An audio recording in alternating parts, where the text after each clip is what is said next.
It's time to take command with former NFL tight end Logan Paulson and former Commanders beat reporter Craig Hoffman. Take 5, the 5-minute edition of Take Command. And Logan, we're going to take a deeper dive. Obviously, we have a full film review tomorrow. We're going to take a very deep dive into a lot of the offense. We're going to take a deep dive into a little bit of the offense for Take 5 and specifically look at the Commanders' first two drives. The first one's going to be really, really fast. And then the second drive is, I think, a little bit more interesting and extremely emblematic of the game. Yeah, and I think, like one of the things that I think it's important to recognize about this game and about what's happening is I just feel like there was like a general lack of execution. And I think that's everyone was kind of being really critical of EB and how terrible it was. But I do think these first two drives kind of show you what we're talking about, right? So in the first drive, first quarter, it's the first time they get the ball, they run Wanda. It's a 1-yard gain. Obviously, the running efficiency for this offense is a little bit down. Next play, they run shallow cross, which is probably their most efficient concept in their offense. You get a shallow cross by John Bates moving across the formation. He is wide open. There's no one around him. Why doesn't the ball go to him?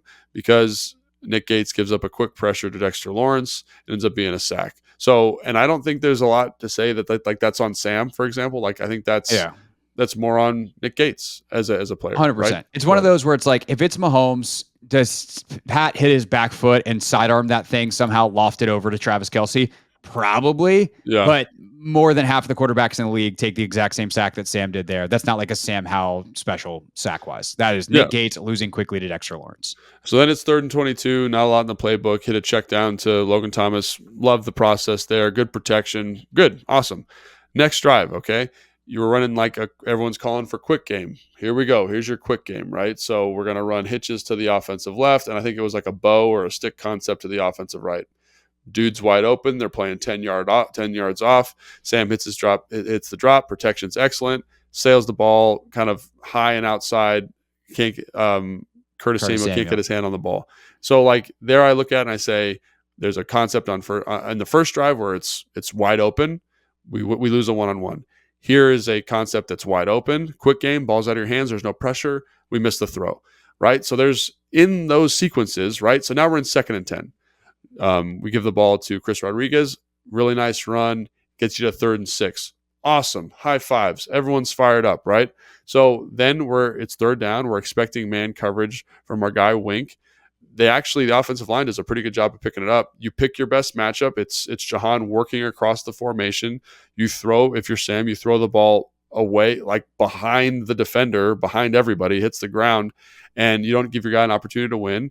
Also, every receiver on the field's in a 1-on-1. Terry's in a 1-on-1 with number 35. I don't know if you want to pick that guy as your 1-on-1 matchup, because I don't hate the matchup for Jahan, but A, let's make the throw, and B, is that really your best matchup? So again, that's 6 plays we just talked about, and we had 2 incompletions on the second drive. We had a sack on the first drive, and when I look at the plan, I'm like, there was good protection, you got good matchups, and we just don't hit the throws. And that's hard. That's hard for me and again, that throw to Jahan's in a tight window, but if you throw it up over the top, it's man coverage. Throw it into that spot there, let Jahan run under it. I think you're getting what you want to get out of it. So, again, that's tough. I just look at that sequence and I'm like, ugh. And then the next sequence, they go max pro. They do some good stuff offensively from a plan standpoint. I just don't think the execution was there. And I think that's the frustrating thing is fans are frustrated at the coaching staff. But I think when you look at and it's not like they're not playing hard, just the execution isn't there. And you can't win down-to-down football not executing at a high level.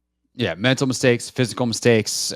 Could they have done things differently from a plan standpoint that maybe could have limited some of those? Maybe. But at the end of the day, like, these are NFL football players that have to NFL football, and they did not NFL football. They didn't high school football. They didn't peewee football very well at times on Sunday. All due respect, of course, but it was not good in the execution department on Sunday. That's just a taste of what the film review will be like tomorrow. Lots of bad execution, but we'll get much deeper into it and some of those higher level philosophical questions about the plan, the roster construction, all of it.